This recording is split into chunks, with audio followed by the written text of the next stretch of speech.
Good evening students, स्वागत है गुरुकुल के इस ऑनलाइन प्लेटफॉर्म पे। आज हम अपना नया टॉपिक शुरू करने जा रहे हैं। टॉपिक का नाम है बच्चों हमारे पास chemical bonding and molecular structure. आइए आज अपने हम नेक्स्ट टॉपिक शुरू करते हैं। सबसे पहले हम बात करते हैं बच्चों एटम के बारे में। एटम हमने हमने प्रीवियस लेक्चर में पढ़ा था बच्चे, एटम क्या होता है। एटम में हमारे पास एक न्यूक्लियस है और इलेक्ट्रॉन्स क्या करते हैं बच्चों, उसके चारों तरफ रिवॉल्व करते हैं। हमने पढ़ा था बच्चों के शेल है, ये एल शेल है, उसके बाद एम शेल आएगा बच्चे, एन शेल आएगा। अब हम बात करते हैं बच्चे कुछ एटम्स क्या होते हैं, जैसे फॉर एग्जांपल हाइड्रोजन एटम है, ये हमारे पास फ्रीली एग्जिस्ट नहीं करता। फ्रीली एग्जिस्ट का मतलब होता है ये सिंगल स्टेट में कभी एग्जिस्ट नहीं करेगा। ये हमेशा कैसे एग्जिस्ट करेगा बच्चे, कंबाइंड स्टेट में, मतलब दो एटम हमेशा कंबाइंड स्टेट में एग्जिस्ट करेंगे। सिमिलरली अगर अपने बात करें हीलियम एटम की, हीलियम एटम हमेशा कैसे एग्जिस्ट करता है बच्चे, सिंगल एटम एग्जिस्ट करता है हीलियम एटम। ये कभी भी कंबाइंड स्टेट में एग्जिस्ट नहीं करता। तो यहां से हमारे पास एक डेफिनेशन आती है बच्चे मॉलिक्यूल की। मॉलिक्यूल हमारे पास क्या होता है बच्चे, जब दो एटम आपस में मिल जाते हैं बच्चों, हाइड्रोजन एटम प्लस साथ में दूसरा हमारे पास क्या है, हाइड्रोजन एटम, तो हमारे पास क्या बनता है, एक H2 का मॉलिक्यूल बनता है। तो हमारा यहाँ पे क्वेश्चन वो राइज होता है बच्चे भी, कुछ एटम तो मॉलिक्यूल की तरह एग्जिस्ट करते हैं, कुछ एटम सिंगल एटम होते हैं बच्चे, जैसे हीलियम की बात की हमने। अब यहाँ पे क्वेश्चन राइज और हुआ भी, जो H2 मॉलिक्यूल है इसका फॉर्मूला H2 ही क्यों है, ये H3 क्यों नहीं एग्जिस्ट करता। इस तरह के बहुत सारे क्वेश्चंस का जवाब हम किस चैप्टर में ढूंढेंगे बच्चे, चैप्टर का नेम था chemical bonding and molecular structure. इस चैप्टर में हम आगे पढ़ेंगे बच्चे कुछ अब मॉलिक्यूल्स की शेप बेंट क्यों होती है, कुछ मॉलिक्यूल्स की शेप लीनियर क्यों होती है, ये सब बातें हम इस चैप्टर में पढ़ने जा रहे हैं। ठीक है, तो सबसे पहले हम बात करते हैं बच्चे, एक वर्ड आता है बच्चे हमारे पास बॉन्ड। अगर हम इसे स्पेसिफिकली और कुछ बोलें तो उसे बोलते हैं बच्चे केमिकल बॉन्ड। क्या बोलते हैं इसे अपने, केमिकल बॉन्ड।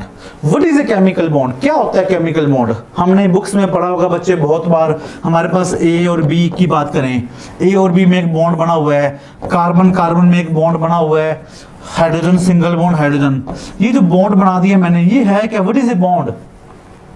तो इसकी डेफिनेशन क्या कहती है, the force which hold two atoms together in a molecule is called bond। उसे हम क्या कहते हैं बच्चे, बॉन्ड कहते हैं। बॉन्ड है कि एक्चुअली एक फोर्स है बच्चे, एक फोर्स है जिसने दो एटम्स को होल्ड करके रखा हुआ है आपस में, उसे हम क्या कहते हैं बच्चे, एक बॉन्ड कहते हैं। जब हम क्या कहेंगे उसे एक केमिकल बॉन्ड कहते हैं। आई बात समझ बच्चे। तो what is a bond, the force which hold two atoms together in a molecule is called a bond. तो अब हमारे पास कुछ क्वेश्चंस अराइज हुए, वो क्वेश्चन क्या क्या अराइज हुए बच्चे हमारे पास। पहला जो क्वेश्चन अराइज हुआ हमारे पास, why do atom combine, why atom combine. हमने जैसे पढ़ा जो हीलियम एटम है वो सिंगल एग्जिस्ट करता है, जो हाइड्रोजन एटम है वो कैसे एग्जिस्ट करता है बच्चे, एज ए मॉलिक्यूल एग्जिस्ट करता है। तो हमारा पहला क्वेश्चन क्या है, why do atom combine, atom combine ही क्यों किए, पहला क्वेश्चन हमारा। दूसरा जो हमारा क्वेश्चन है बच्चे, Why atom combine in a specific manner, मतलब जो हाइड्रोजन की बात करें ये H2 ही क्यों बनाता है, ये H3 क्यों नहीं बनाता। यहाँ पे क्वेश्चन राइज हो गया, या H4 की तरह एग्जिस्ट क्यों नहीं करता। ठीक है, एटम कंबाइन क्यों नहीं करते, अगर करते हैं तो एक स्पेसिफिक मैनर में क्यों करते हैं, मतलब H2 जो हाइड्रोजन है वो H2 ही एग्जिस्ट क्यों करता है, H3 क्यों नहीं करता, H4 क्यों नहीं करता, या H5 क्यों नहीं करता। ये दूसरा क्वेश्चन राइज हो गया बच्चे हमारे पास। तीसरा जो क्वेश्चन बच्चे हमारे पास अराइज हुआ वो क्या हुआ बच्चे, why molecules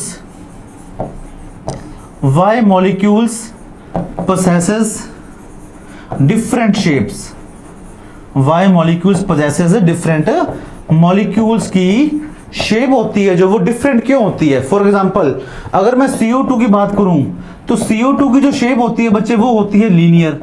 क्या शेप होती है बच्चे, लीनियर। अगर मैं वाटर की बात करूं तो वाटर की शेप हमारे पास क्या होती है बच्चे, बेंट शेप होती है। तो यहाँ पे क्वेश्चन राइज हुआ भी इसकी शेप लीनियर क्यों है, इसकी शेप बेंट क्यों है। तो ये 2 या 3 क्वेश्चन थे जिनका जवाब हम इस चैप्टर में फाइंड करेंगे। तो पहला क्वेश्चन क्या था बच्चे, व्हाई डू एटम्स कंबाइन। दूसरा एटम अगर वो कंबाइन करते हैं तो एक स्पेसिफिक मैनर में क्यों कंबाइन करते हैं बच्चे, मतलब H2 क्यों एग्जिस्ट करता है, H3 क्यों नहीं करता, H4 क्यों नहीं करता और H5 क्यों नहीं करता।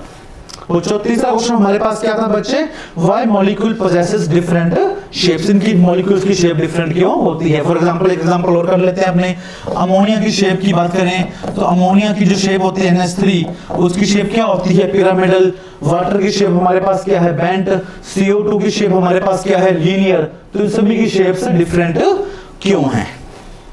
आई बात समझ। इन क्वेश्चंस का जवाब ढूंढने के लिए हमारे पास कुछ थ्योरीज है। चलिए अब इन सभी क्वेश्चंस का हमें आंसर फाइंड करना है बच्चे। इनके लिए हमारे पास क्या है, कुछ थ्योरीज हैं बच्चे। सबसे पहले हमारे पास जो थ्योरी आई उसे हम कहते हैं बच्चे लुईस अप्रोच। क्या बोलते हैं उसे, लुईस अप्रोच। सबसे पहले हम पढ़ेंगे लुईस अप्रोच। फिर हमारे पास आई वेस्पर थ्योरी।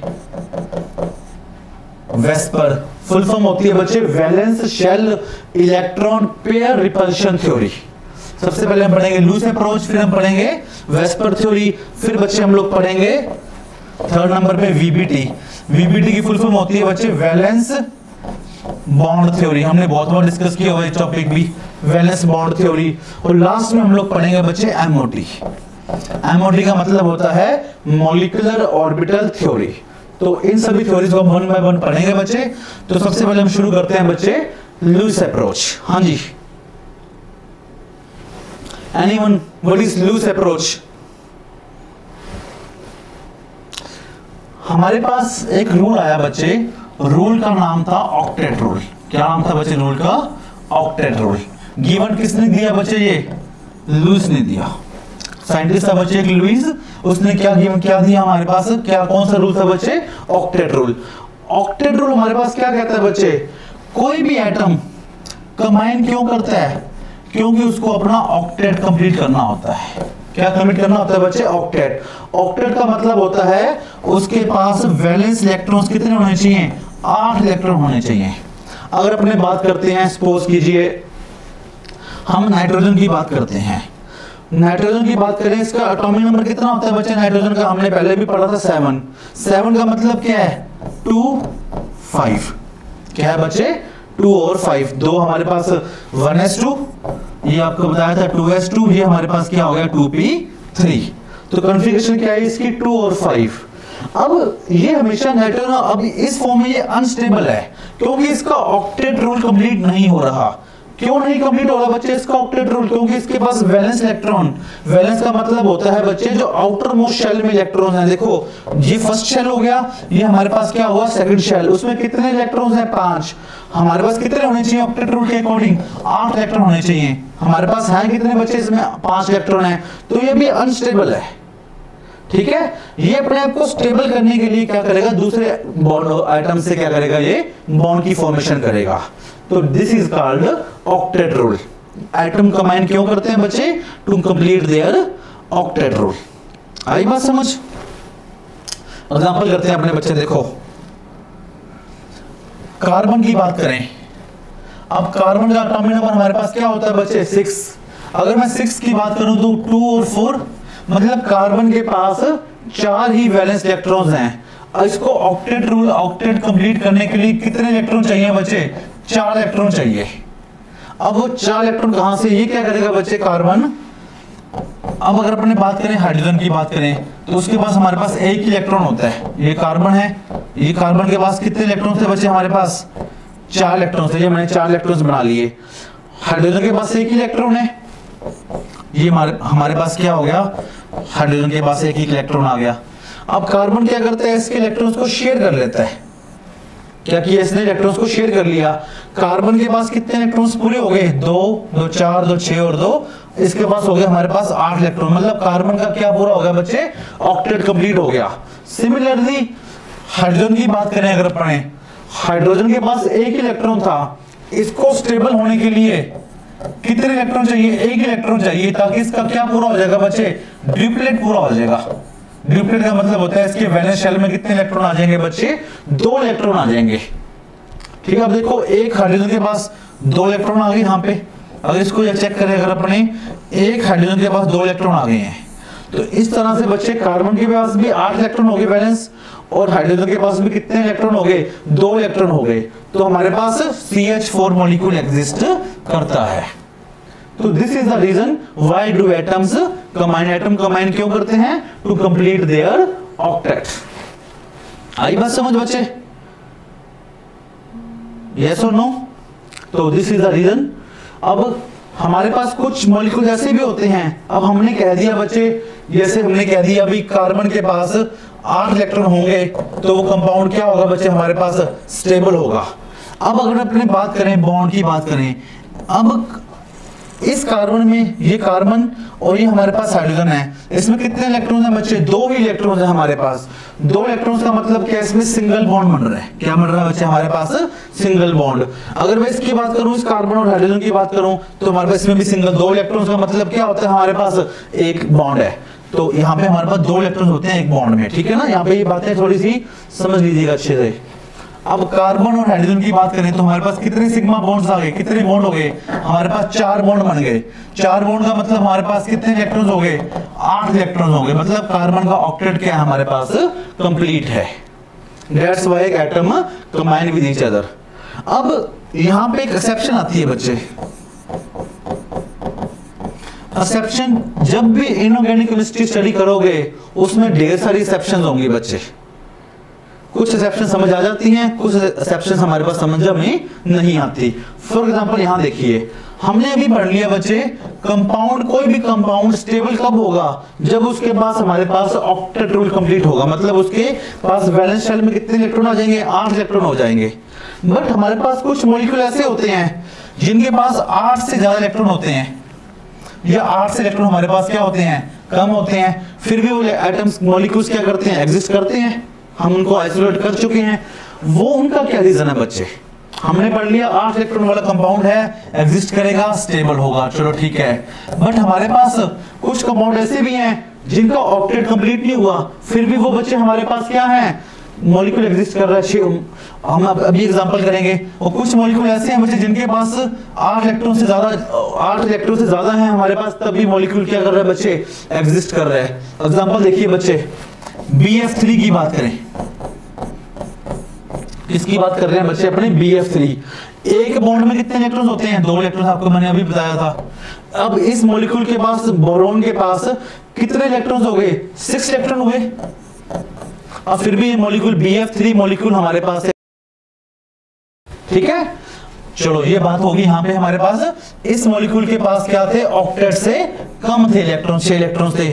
अगर अपने बात करें PCl5 की, किसकी बात कर रहे हैं बच्चे? अपने PCl5 मॉलिक्यूल, फास्फोरस पेंटाक्लोराइड। अगर फास्फोरस की बात करें तो अब इसमें हमारे पास फास्फोरस ने 5 बॉन्ड बनाए क्लोरीन से, तो हमारे पास कितने इलेक्ट्रॉन हो गए बच्चे? 10 इलेक्ट्रॉन हो गए। अब यहाँ पे इस केस में हमारे पास ऑक्टेट से क्या है? इलेक्ट्रॉन्स थोड़े से ज्यादा हैं, फिर भी ये मॉलिक्यूल एग्जिस्ट करता है। पर हमने तो क्या पढ़ा था बच्चे? मॉलिक्यूल कब स्टेबल कब होगा? जब उसके पास क्या होंगे? 8 इलेक्ट्रॉन होंगे। फिर इन मॉलिक्यूल्स, ये मॉलिक्यूल्स कहां से आए? इनके लिए हमारे पास थ्योरी अलग होती है।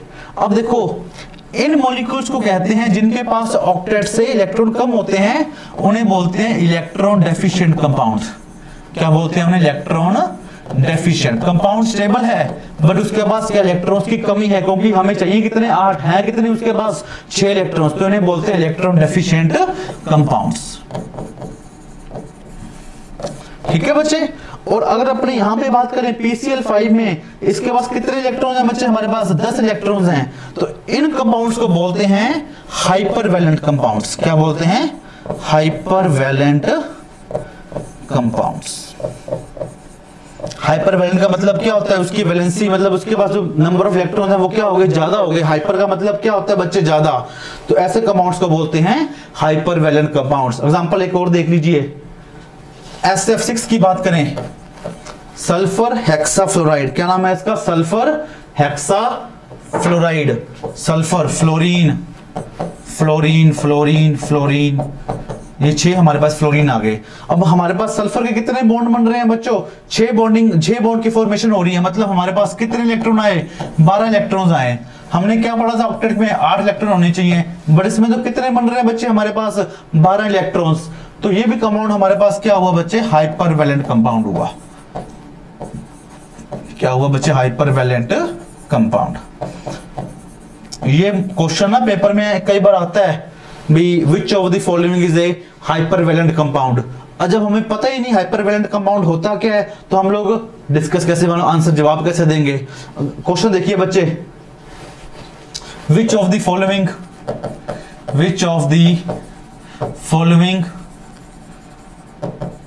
Is an hypervalent compound. Hypervalent compound कौन सा होगा बच्चे, CO2, BF3, Pi5 और साथ में एग्जांपल लिख लीजिए एक और,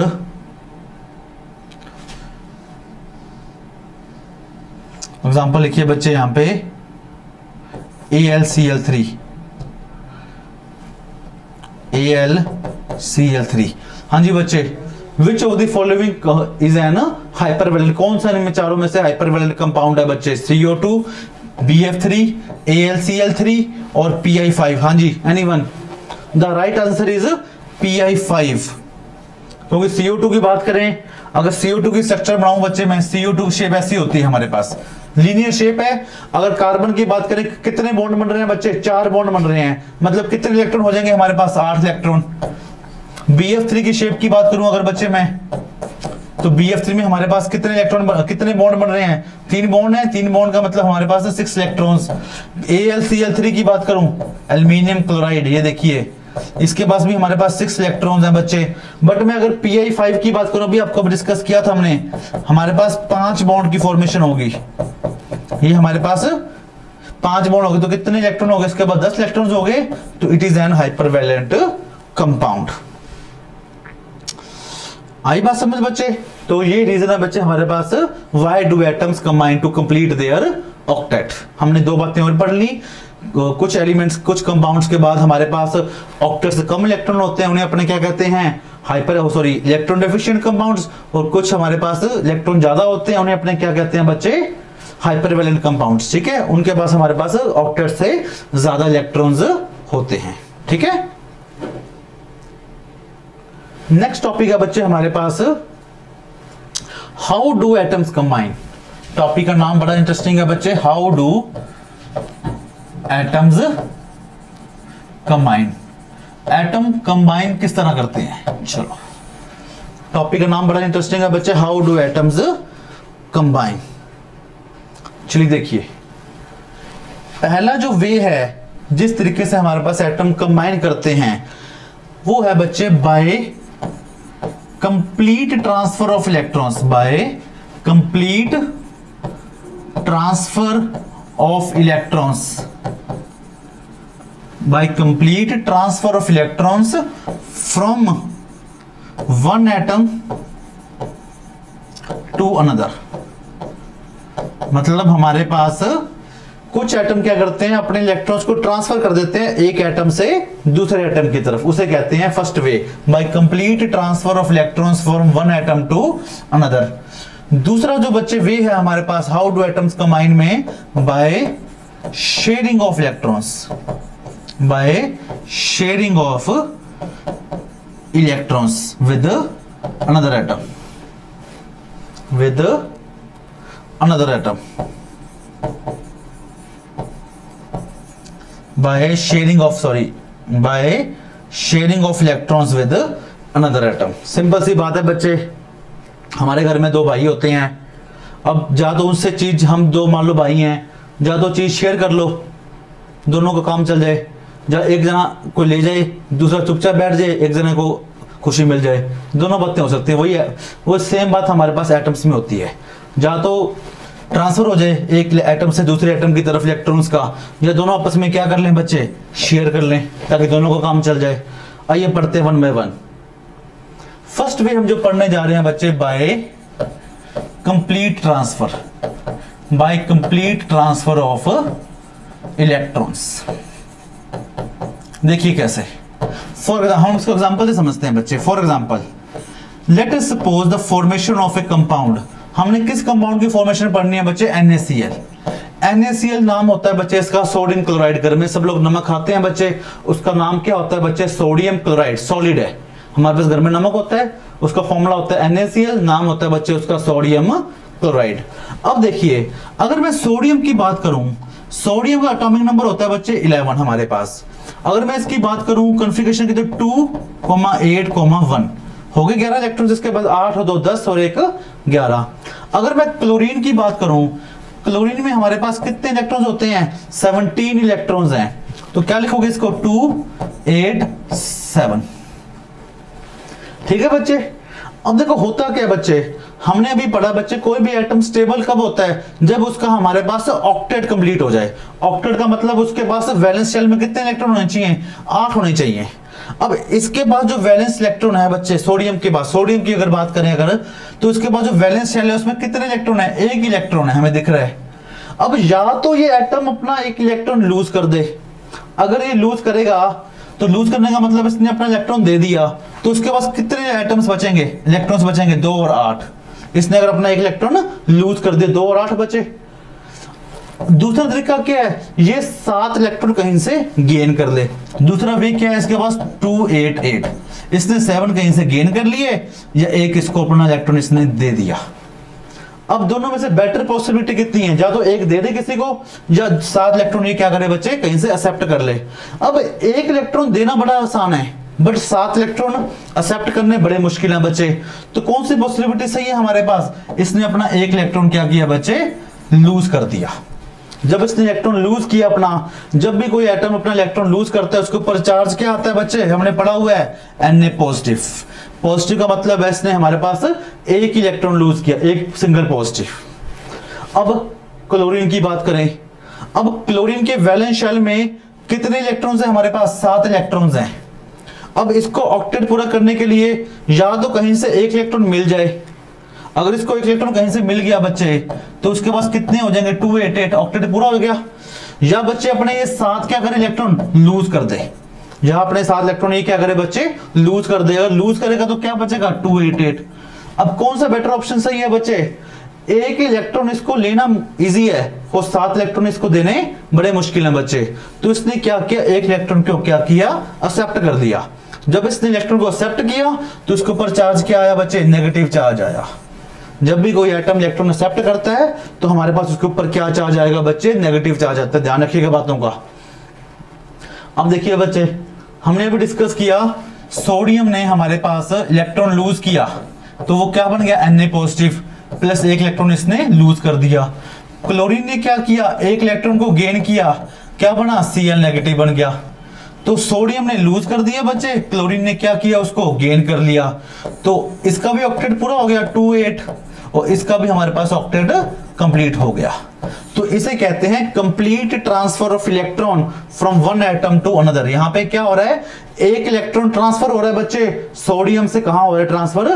क्लोरीन की तरफ। तो this is called complete transfer of electrons from one atom to another. तो अब इन दोनों में जो बॉन्ड की फॉर्मेशन होगी इसे कहते हैं बच्चे आयनिक बॉन्ड बना। क्या कहते हैं इसे बच्चे? अपने आयनिक बॉन्ड। आयनिक बॉन्ड कब बनता है? जब हमारे पास दोनों में कंप्लीट ट्रांसफर होगी। क्या होगी बच्चे? इलेक्ट्रॉन्स की कंप्लीट ट्रांसफर होगी। इसका नाम एक और भी होता है बच्चे हमारे पास, इसे कहते हैं इलेक्ट्रोवैलेंट बॉन्ड। इलेक्ट्रोवैलेंट बॉन्ड भी बोलते हैं, पेपर में कई बार आ जाता है विच of the following compound have electrovalent bond. अब हमें नाम ही नहीं पता होता इलेक्ट्रोवैलेंट बॉन्ड। इलेक्ट्रोवैलेंट बॉन्ड का मतलब ही क्या होता है बच्चे? हमारे पास आयनिक बॉन्ड होता है। ठीक है ना? तो ये था बच्चे हमारे पास फॉर्मेशन ऑफ आयनिक बॉन्ड। दूसरा बच्चे जो हमारे पास वे आता है, एग्जांपल एक और कर लेते हैं पहले, इससे पहले आयनिक बॉन्ड का ही एग्जांपल कर लेते हैं बच्चे। अपने आयनिक बॉन्ड की बात ही करें, अगर अपने कैल्शियम क्लोराइड की बात करते हैं CaCl2, कैल्शियम की बात करें तो इसका एटॉमिक नंबर 20 होता है बच्चे, 2 8 8 2। अगर मैं क्लोरीन की बात करूं, दोनों क्लोरीन की बात करूं तो 2 8 7, अभी हमने लिखा था 2 8 7। अब कैल्शियम को ऑक्टेट पूरा करने के लिए हमारे पास कितने वैलेंस इलेक्ट्रॉन हैं? इसके पास 2 वैलेंस इलेक्ट्रॉन हैं। या तो अपने 2 इलेक्ट्रॉन ये लूज कर दे, तो क्या हो जाएगा 288। और जब ये लूज करेगा या ये 6 इलेक्ट्रॉन कहीं से बच्चे क्या करे गेन कर ले, तो क्या हो जाएगा 2888। अब दोनों में से बेटर वे कौन सा है, ये अपने 2 इलेक्ट्रॉन को क्या कर दे बच्चे लूज कर दे। 2 इलेक्ट्रॉन लूज करने इजी हैं, तो क्या बन जाएगा, जब ये 2 इलेक्ट्रॉन लूज करेगा तो क्या बनेगा Ca2 पॉजिटिव प्लस 2 इलेक्ट्रॉन क्या किए इसने लूज कर दिए। 2 इलेक्ट्रॉन लूज किए तो ऊपर चार्ज कितना आएगा बच्चे 2 पॉजिटिव। अब क्लोरीन की बात आपको बता ही दिया, इसको 1 इलेक्ट्रॉन लेना इजी है, इसने क्या किया प्लस इलेक्ट्रॉन गेन किया तो क्या बन गया Cl नेगेटिव बन गया। ये भी क्या बना बच्चे हमारे पास Cl नेगेटिव बन गया। तो कैल्शियम कैसे एग्जिस्ट करता है बच्चे Ca2 positive plus 2 Cl negative. ये होता है बच्चे हमारे पास कैल्शियम क्लोराइड CaCl2 होता है फॉर्मूला।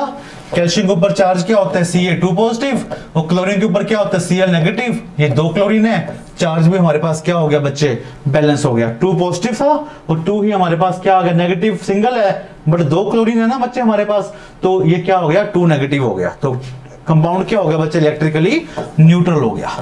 तो this is called ionic bond. क्या बोलते हैं इसे, हमें आयनिक बॉन्ड बोलो चाहे इसे आप इलेक्ट्रोवैलेंट बॉन्ड बोलो, एक ही बात है। ठीक है।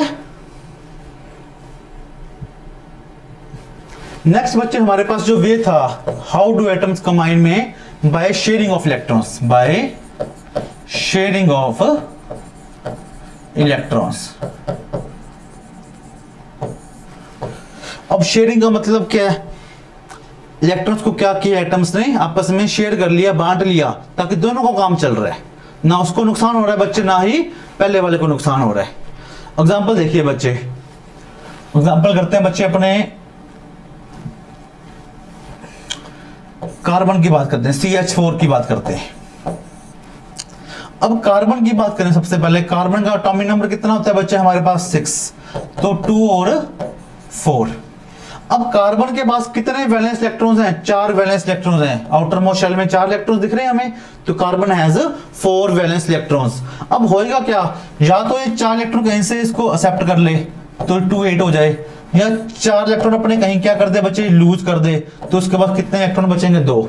अब ना तो 4 इलेक्ट्रॉन एक्सेप्ट करने इजी, ना 4 इलेक्ट्रॉन इसको लूज करने इजी। तो ये क्या करता है बच्चे, कार्बन क्या करता है इलेक्ट्रॉन्स को शेयर करता है।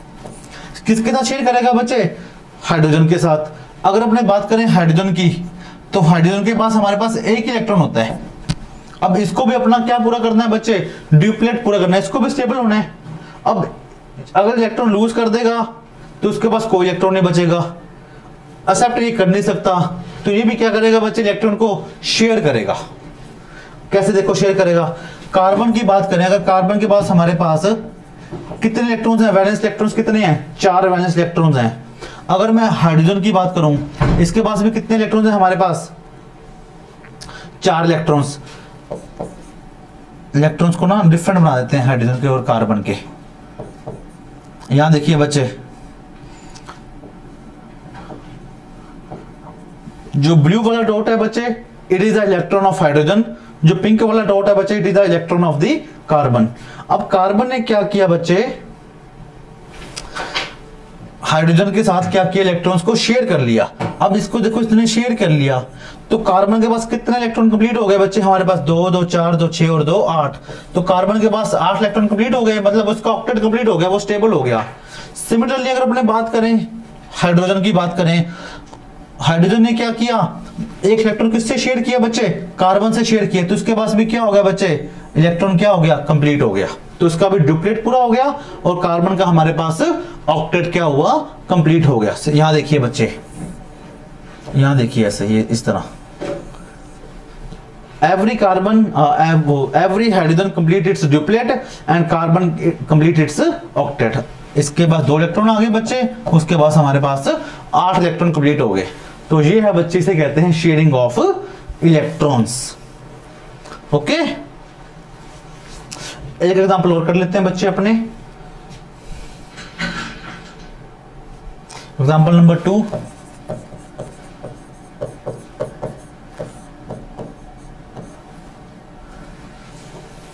एग्जांपल नंबर 2 हम बात करते हैं बच्चे इनऑर्गेनिक कंपाउंड्स की बात कर रहे हैं बच्चे। अगर अपने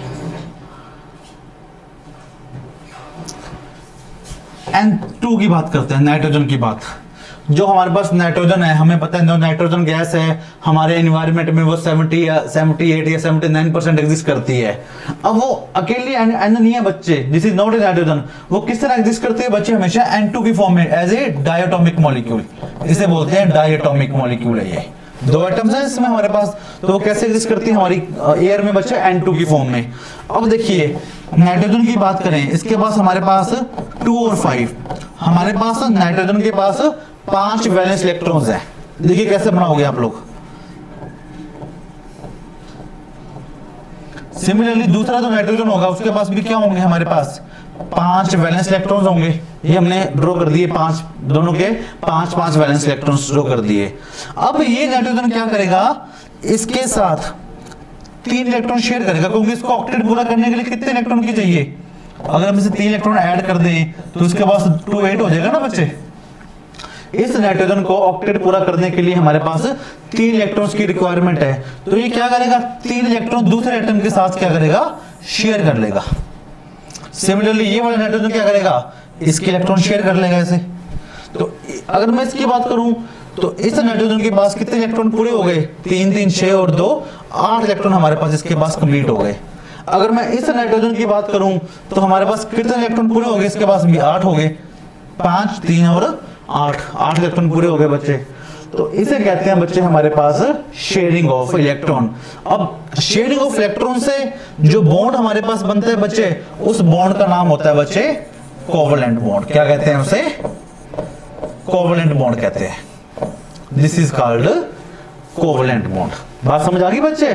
तो जब भी इलेक्ट्रॉन का ट्रांसफर होता था उसमें हमारे पास किसकी फॉर्म, क्या नाम था उनका बच्चे? हमारे पास आयनिक बॉन्ड बनता था जब भी ट्रांसफर ऑफ इलेक्ट्रॉन्स, और जब भी हमारे पास शेयरिंग होती है तब बॉन्ड का नाम क्या होता है बच्चे? कोवलेंट बॉन्ड की फॉर्मेशन होती है। कोई डाउट बच्चे यहां तक?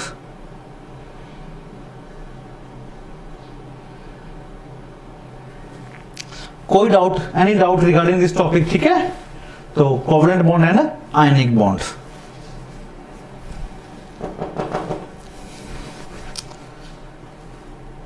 नेक्स्ट बच्चे हमारे पास एक छोटा सा टॉपिक आता है। चलो एक बात और बता देते हैं आपको। चलो हमारे पास नेक्स्ट जो टॉपिक आता है बच्चे, टॉपिक का नाम है Lewis dot structures. Lewis dot structures,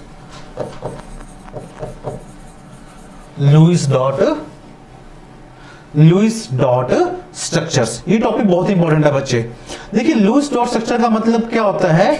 representation of an element with the help of some dots। देखिए कैसे बच्चे, हमारे पास हाइड्रोजन है, इसके पास हमारे पास कितने वैलेंस इलेक्ट्रॉन है? एक ही वैलेंस इलेक्ट्रॉन है। तो इसकी लुईस डॉट स्ट्रक्चर क्या बनेगी? H के ऊपर क्या आएगा बच्चे? एक ही डॉट आएगा। तो this is the Lewis dot structure of hydrogen atom. अगर मैं हीलियम की बात करूं, हीलियम के पास हमारे पास 2 इलेक्ट्रॉन्स होते हैं, तो हीलियम में कैसे बनेगा? He। ये हमारे पास क्या होगी बच्चे? Lewis dot structure of helium. अगर मैं लिथियम की बात करूं तो हमारे पास 2 1, इसके पास हमारे पास कितने वैलेंस इलेक्ट्रॉन होते हैं? वैलेंस इलेक्ट्रॉन की बात करनी है, 1 इलेक्ट्रॉन है वैलेंस, तो इसके पास कितने इलेक्ट्रॉन आएंगे? 1। अगर मैं कार्बन की बात करूं तो 2 और 4, कितने वैलेंस इलेक्ट्रॉन हैं इसके पास? 4 वैलेंस इलेक्ट्रॉन है। तो कैसे बनाओगे? इस तरह। अगर मैं बोरॉन की बात करूं तो उसके पास 2 और 3 इलेक्ट्रॉन होते हैं वैलेंस, तो कैसे बनेगा बोरॉन के पास? इस तरह बनेगा बच्चे। तो these are called Lewis symbols बोलो, इन्हें आप लुईस डॉट स्ट्रक्चर बोलते हो। तो यहाँ पे जो डॉट लगाए हैं बच्चे, ये क्या रिप्रेजेंट करते हैं? सिर्फ नंबर ऑफ वैलेंस इलेक्ट्रॉन। लिख देता हूं, नंबर ऑफ वैलेंस इलेक्ट्रॉन्स को रिप्रेजेंट करते हैं। ठीक है बच्चे? तो this is all about your lecture. अगर आपको हमारा पेड कोर्स ज्वाइन करना हो बच्चे, तो आप लोग इस नंबर पे 7453000046 पे कांटेक्ट कर सकते हैं, या आप इस नंबर पे मैसेज कर सकते हैं। Thank you.